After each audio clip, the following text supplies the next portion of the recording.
faced with identity theft issues to begin with in the normal course of business, but this has been heightened. This has been heightened during the COVID-19 pandemic, when there was more opportunities for fraudsters to be out there scamming people and stealing their identity. So this is a very timely subject and important project. So I want to thank everyone for providing this information to our residents. So I hope you enjoyed the program and have a great, safe afternoon, and thank you. Thank you so much, Assemblyman, and thank you for your partnership and your support. You're welcome. And now I'd like to introduce today's presenter, Amanda Crystal.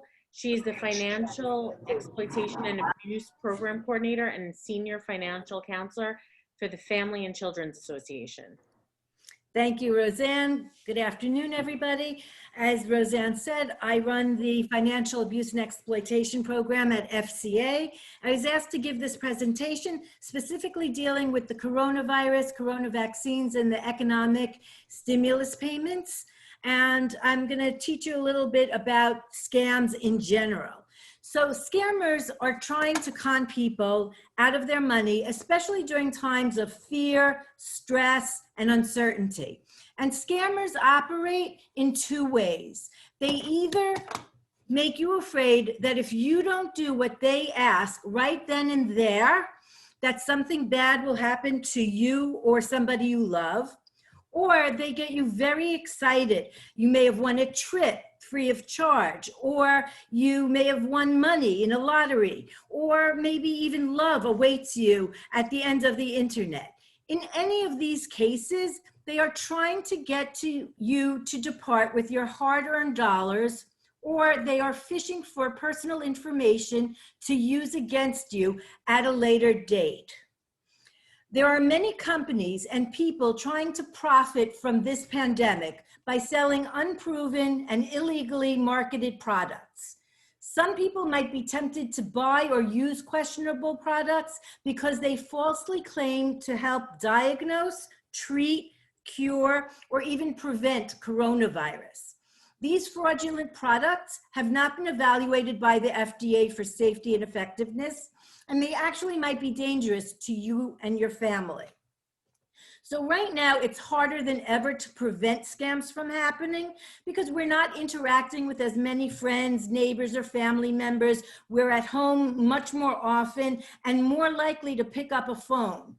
And as this COVID-19 pandemic continues to impact us, the phone scammers and fraudsters are using phishing emails, texts, robocalls, and imposter schemes to offer free in-home testing kits, promote bogus cures, sell health insurance, and even promise financial relief from mounting debt. These fraudsters are following the headlines and changing their messages and tactics as new medical and economic concerns arise in order to concoct the perfect scam. So right now we have to stop thinking of these guys as individual bad guys because today's scammers are sophisticated, organized, business-like, and global. What's important to understand is if people knew about scams, they were 80% less likely to engage in them. And if they did engage in them, they were 40% less likely to lose money.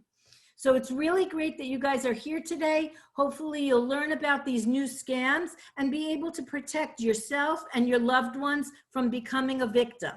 We'll help you learn how to keep your guard up, stay skeptical, and by following these tips, you will be able to protect your money and your personal information. So as I said, cyber criminals, they love times of uncertainty and emergencies because when people are scared and distracted, it makes them ideal targets. So you can keep your guard up all the time, but that one time that you let it down, they're gonna be there to get you. So what I want you to know is as of February of 2021, there have been over 355,000 consumer complaints related to coronavirus and the economic stimulus payments. 68% of these complaints involved fraud or identity theft, and victims reported losing over $336 million. So this is big business. So what do scammers do? We have seen fake messages from the CDC offering prevention advice in corrupted attachments or embedded links in emails. And once you clicked on the link, you could be introducing malware into your computer. We've also seen Facebook posts promising you to get COVID-19 relief grants. There have been people impersonating banks or lenders offering bogus help with paying off bills, credit cards, or student loans. And even small businesses are being targeted too, with phony promises to help them secure federal loans or improve Google search results. Another really big scam that we're seeing here on Long Island, and I'm going to divert a little bit from the scheduled topic, is the Social Security Administration scam. And it's really important, and I want you all to be aware of this. Scammers have the ability to spoof phone numbers. What does that mean? That when you look at your caller ID on your home phone, or if you look at your cell phone, it might actually say Social Security Administration. They give you a scary warning that there's a problem with your Social Security number, that there might be fraud, that they want to verify information. You don't hear anything other than there's a problem with your Social Security number, and you give them the information, and voila, you've been scammed. So I want to take a minute now to let you listen to what a phony Social Security Administration call sounds like. Hello, this is a call from the Social Security Administration.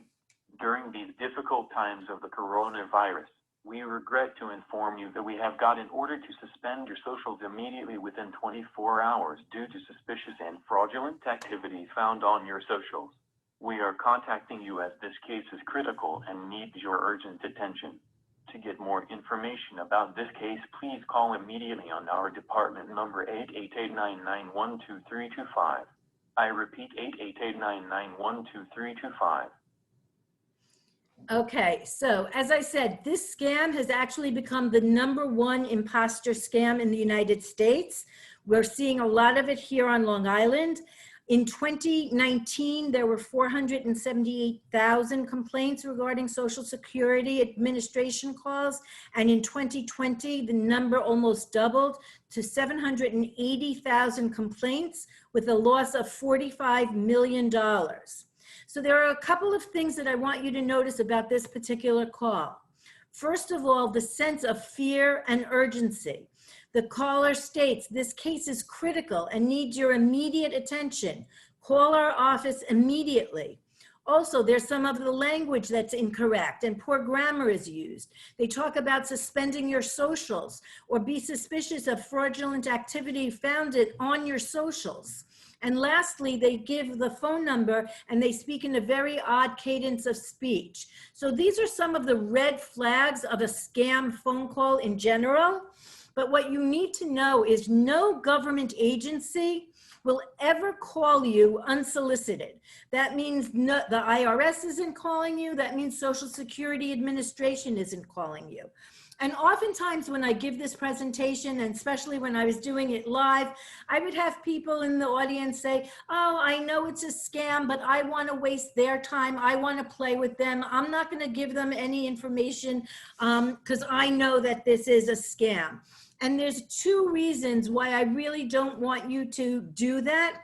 One is when you pick up the phone, you get a check mark next to your phone number that you're a person who's picking up a phone to listen to a message from an unsolicited number, a number that you don't know.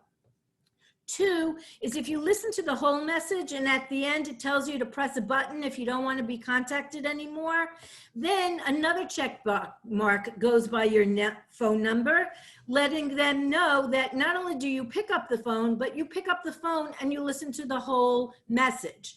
And then that list gets disseminated to other fraudsters and scammers because it means that they have a good phone number for somebody who is willing to pick up the phone and listen to the message. So those are the reasons why you should not pick up phone calls from numbers that you don't recognize.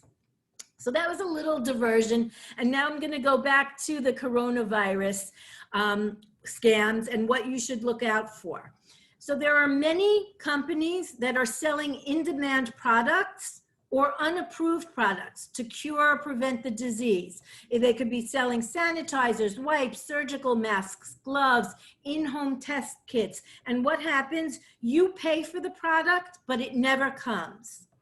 So to prevent this from happening to you, check out the company that you're about to order from.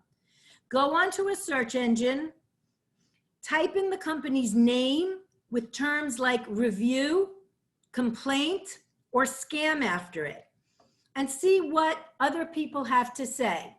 If it looks legitimate and you're going to go ahead with the order, make sure you only pay by credit card, because this way you'll be afforded full protection under federal law.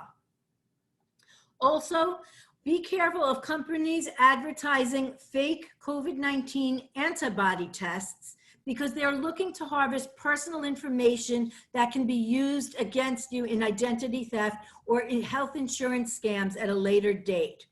For the most up-to-date information regarding COVID-19, go to the CDC or WHO official websites, which are cdc.gov/coronavirus or www.who.int.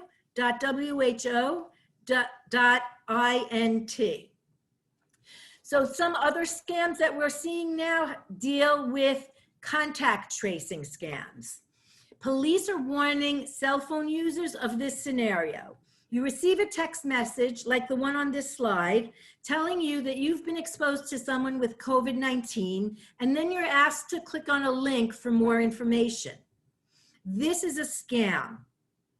Real messages will not include a link, nor will it ask for any personal information regarding bank accounts. It will not ask for money. The kind of information a true contact tracer will ask from you is your birth date, your name, and your address. A legitimate contact tracer may send you a text stating that you will get a phone call from a certain number regarding contact tracing. Also, you may just get a call from NYS Contact Tracing. It will most likely be a call from a number 518-387-9993. If that number pops up on your caller ID or on your cell phone, you should pick up that phone call because that is a legitimate contact tracer. What are some other scams that we've been seeing? There's been tens of thousands of new website domains that have been registered with terms related to COVID-19 and the response to it, such as quarantine, vaccine, CDC, and WHO. The Justice Department has shut down hundreds of these sites, which were promising vaccines and other aid, often in the guise of government agencies. Google actually reported in the middle of April of last year that they were blocking 18 million phishing emails a day. So what is a phishing email?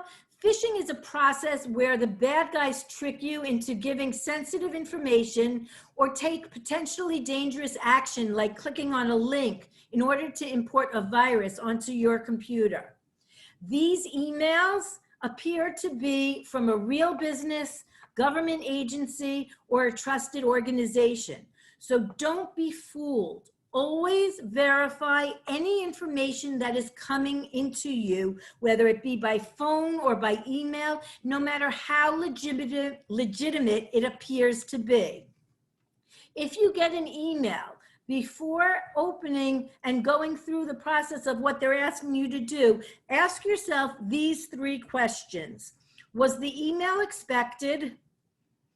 Did I verify the authenticity of the email?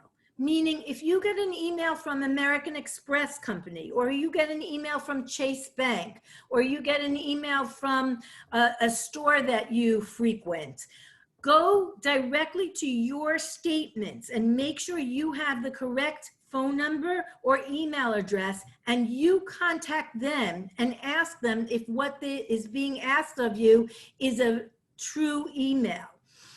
And also ask, is this the sender's usual means of communication?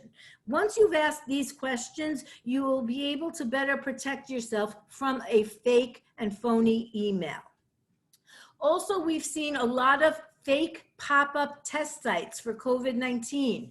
They're occurring in church parking lots, in malls, at homeless shelters. People are dressed in personal protective equipment, taking mouth swabs and charging $240 in cash for a COVID test. If you need to be tested, please use only official sites affiliated with trusted hospitals and providers. And beware of anybody charging upfront cash fees. And Medicare recipients should also stay away from testing sites advertising free to Medicare beneficiaries. They may be looking to just get your Medicare number. You should also never give your Medicare number to anybody other than your doctor or a healthcare provider that you trust. You should treat your Medicare number like a credit card. And lastly, COVID-19 outbreak has spawned many stock scams. The SEC is warning investors about scammers touting investments in companies with products that supposedly prevent, detect, or even cure COVID-19. Hopefully we will get to a day where we will have that kind of a cure, and there are companies and legitimate companies that are doing so. But if you are going to invest, make sure that you know what you're investing in. Don't rely on information that was given to you unless you trust the person that is giving it to you. So please carefully research any investments before you invest. How else can you protect yourself? There's two words that I want you to remember: quickly and quietly. Anybody asking you to do something quickly, where you feel rushed or under pressure, and they don't give you the time to think before you act, it reeks of a scam, because no legitimate person is going to pressure you and not give you time to verify the authenticity of an offer. Also, a true offer will always be there. So be skeptical of fundraising calls or emails for COVID-19 victims or virus research, especially if they ask you to act fast, or they pressure you into an action, or they request payment by prepaid debit card, gift card, or wire transfer. You should never pay for anything using a gift card. So again, to expand to general scams, a lot of scams that we see deal with computer tech scams, the grandparent scam, where a child calls and speaks to a grandparent and says that they're in jail, and the only way to get them out of jail or to get their case before the judge is to post bail, and you must go to the nearest store and get a gift card and read the numbers off the back of the gift card. It is always a scam. So before you do anything, make sure you verify the identity of any company, charity, or anybody asking you for any kind of donation. If you are going to make a charitable donation, you should make sure you look at the website of the company that the charity that you are going to be donating to. You can ask them to send you printed material, or you can go to charitynavigator.org to make sure that it is a legitimate charitable organization. And again, never make a donation or pay for any kind of service using a gift card. And I don't want to sound like a broken record, but again, don't share any personal information, such as your social security number, your Medicare number, credit card numbers, or bank information in response to unsolicited telephone calls, texts, or emails. No matter how friendly a person seems and no matter how official the person seems, always verify the information first yourself. Call them back, and if it's legitimate, you can then go ahead and give the information. So how can we keep scammers away? Ignore online offers for vaccinations, in-home test kits. Avoid online offers for coronavirus cures or faster access to vaccines. Be very cautious when you're purchasing medical supplies from unverified sources, especially through online ads, emails, and phone solicitations. Also, be wary of emails, calls, or social media posts advertising free and government-ordered COVID-19 tests. You can check the FDA website for a list of approved tests and testing companies. Another way to avoid being scammed is make sure your anti-malware on software is operating and up to date. Criminals are often calling seniors offering vaccine or preventative medicine, stating that it's covered by Medicare, and all you have to do is give them a credit card to pay for a copay or a small processing fee, and the medicine or vaccine will be sent to you. These are scammers that are targeting seniors to illegally obtain either their money or money using their Medicare numbers. So again, please make sure not to give your Medicare number to anybody other than your doctor or a trusted healthcare provider. If you suspect that you were a victim of a coronavirus fraud scam, you can call 866-720-5721 or email disaster@leo.gov. Also, a new excellent way to report any type of scam is to go to reportfraud.ftc.gov. And lastly, with respect to the coronavirus, I want to inform you about a scam where people are posing as U.S. Department of Health workers, telling them that they need to take a mandatory online coronavirus information test in order to get their government impact check. This is just not true. So let's talk now about what is and is not true with the new impact payments.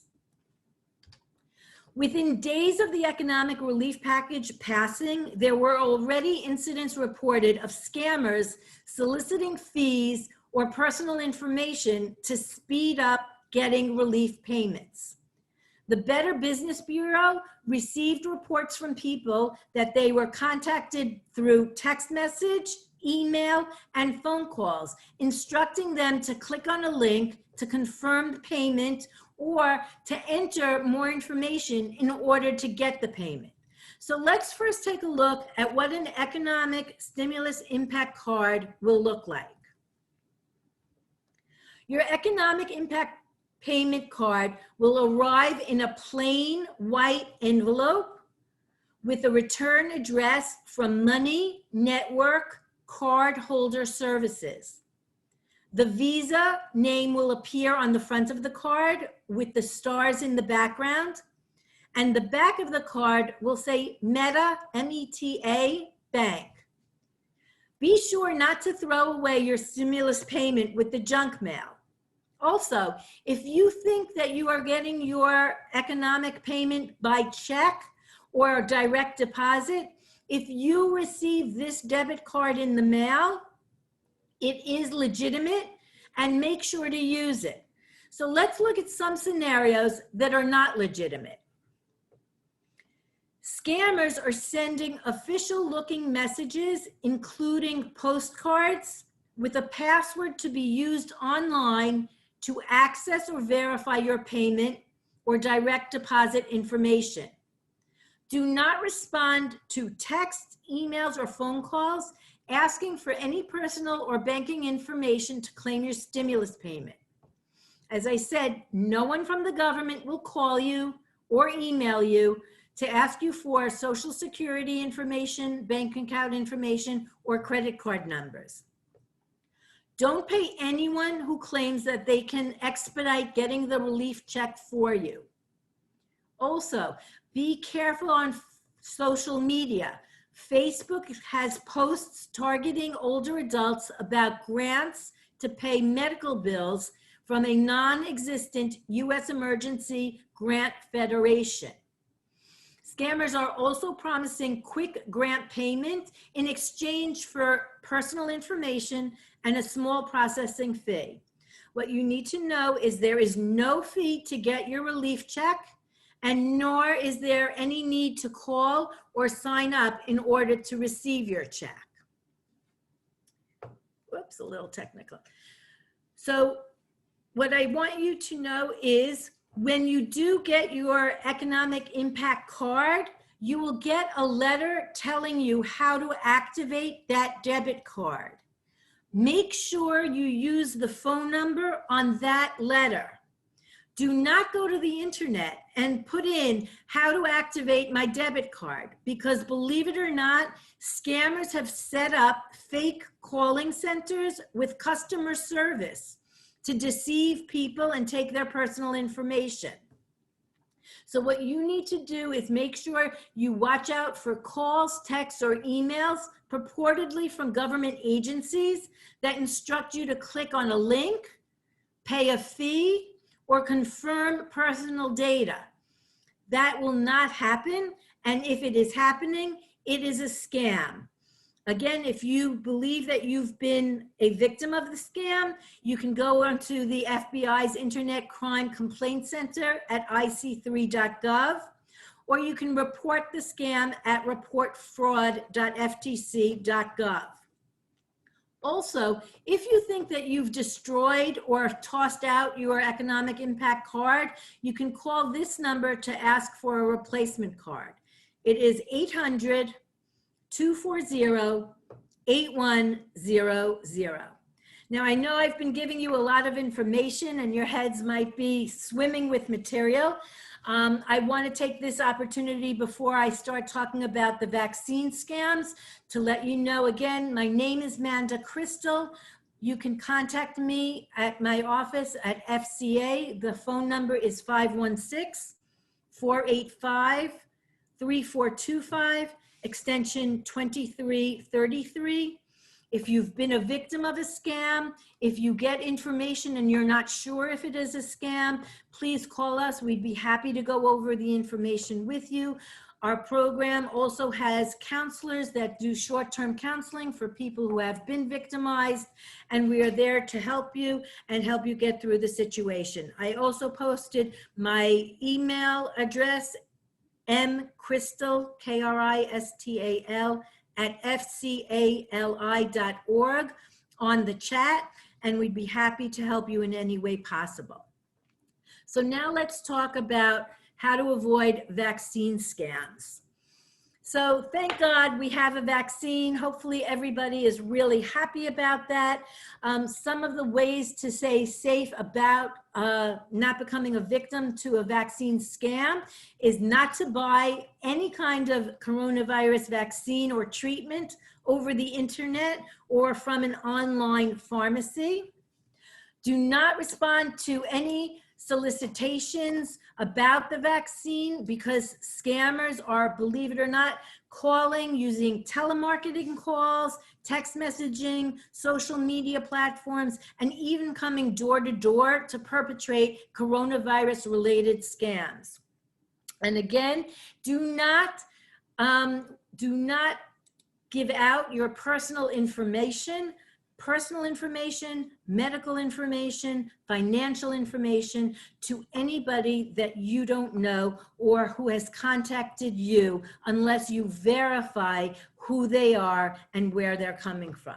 So one of the newest vaccine scams that is being perpetrated right now is this one, where people across the country have reported getting emails, texts, and calls out of the blue asking them to complete a limited time only survey about the Pfizer, Moderna, or Johnson & Johnson vaccine. In exchange of filling out this survey, you're being offered a free reward, but asked to pay a small shipping fee. This is a scam, so don't go ahead and give that information. So this is a list of scams that we're seeing most frequently, and I'm now going to cover each one of these scams in a little bit more detail. The federal government has outlined the vaccine rollout schedule, and there's no way to jump the line. You can't pay to skip ahead of healthcare professionals, essential workers, or others in priority age groups. So ignore any emails or telephone calls asking you to pay to get priority access. Also, the vaccine is free of charge. Anybody who is asking you to pay for the vaccine is a scammer. You may be asked to pay for a copay in order to get the vaccine. That is legitimate, but you will not have to pay for the vaccine itself. Also, you do not need proof of a COVID-19 virus test or an antibody test in order to get a vaccine. However, scammers have already taken the opportunity and made this as well a new scam. They are contacting people over the phone, via text or email, saying that you need to purchase a COVID-19 test or antibody test kit and take it before you go get your vaccine. Advertisements of this nature are popping up online too. So please remember, there's no requirement to take a COVID-19 test or antibody test before getting the COVID vaccine. So ignore any phone calls, text messages, emails, or pop-up advertisements telling you to do so. While there's technically a waiting list for vaccine doses, you don't have to pay to get on it. Everybody is already enrolled to get the vaccine as long as you're within your priority group. And New York State is really turning around and rolling out very quickly. Now we have very few restrictions, although it still seems hard to get the vaccine. It has become easier. So if you are asked to pay money to put your name on a waiting list, it is a scam. However, if you call a healthcare facility to register to get the vaccine and they say they want you to be put on a wait list, that is okay. Just make sure that you're not being charged a fee for that. Also, vaccine is not being shipped anywhere except to medical centers, pharmacies, and the sites that are being rolled out by the county and the state. You can't get a COVID-19 vaccine shipped to your home. So any advertisement that promises to do so is fake. The scammers collect your personal or financial information this way, and you do not get a vaccine. So please know, only go to a legitimate pharmacy, medical facility, state or county run facility in order to get your vaccine. Also, you may receive an unsolicited message or call from someone claiming to work at a vaccine center, pharmacy, or insurance company. What these scammers are doing is they ask for personal or medical information to find out if you're eligible to receive the vaccine and if they can get it for you faster. Ignore these phone calls and text messages. And please don't open any suspicious emails. Don't click on any links provided or in emails that you don't know where they're coming from. And definitely don't give out any personal information. When it's time for you to get the vaccine, go to a reputable pharmacy or healthcare facility. As I said, online ads for vaccines are popping up all over.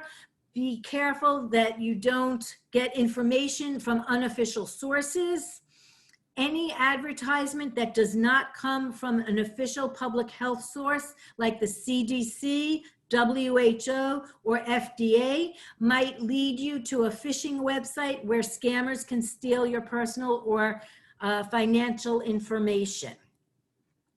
Lastly, if you need vaccine information, you can call the hotline, which is the New York State website information hotline at https://covid19vaccine.health.newyork.gov, or call the COVID-19 hotline at 888-364-3065. And again, if you need to report any scam, you can report it at ftc.gov. So this basically is the end of the presentation. I will take questions and answers afterwards. I just want to go over a couple of the takeaways. Please stay on high alert.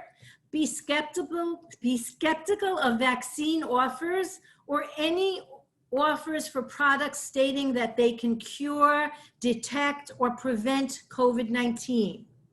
Consult the New York State Department of Health's website for up-to-date information about authorized vaccine distribution channels.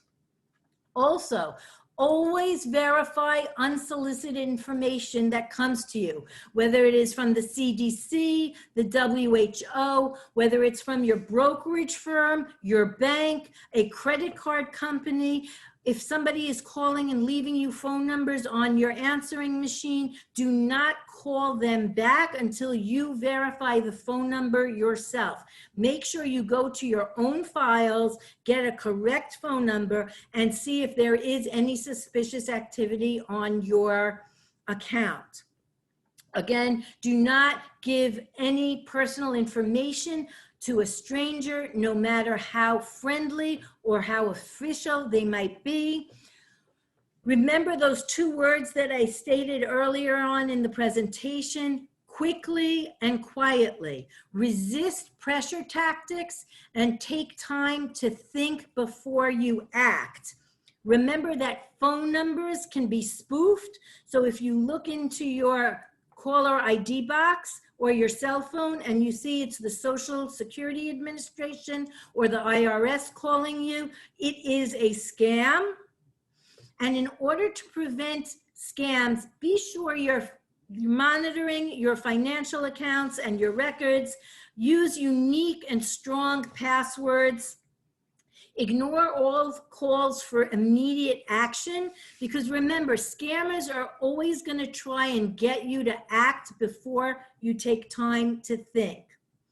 Also, if you do spot a scammy email or website, make sure that you discuss it with your friends, your family, so that they can avoid it also. Passing along information today can help prevent someone you know from becoming a victim tomorrow.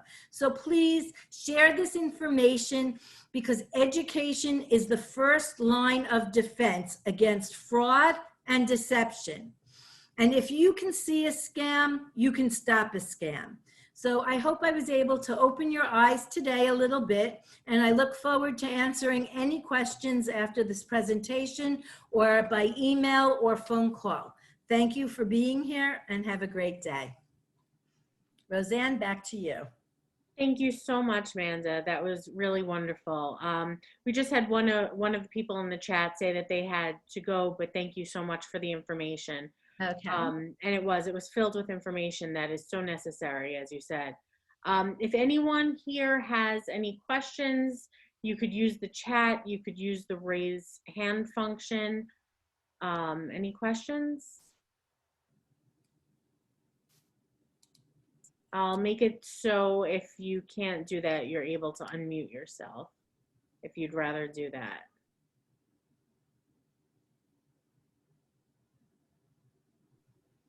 I just want to say thank you for doing the presentation. I think that was really informative, and you covered on a lot of what is really going on right now, especially with all those COVID-related scams. And I think you did a really great job. So I just want to say thank you for that. Thanks, Chris. Okay, so everybody have a good day. And again, you can reach me at 485-3425, extension 2333. If you have any questions and want to talk privately, everything is private and confidential. Thank you and have a great day. Thank you again. And also thank you, Assemblyman Montesano, and thank you, Chris, for all of your help. Bye-bye now. Bye. Have a great day.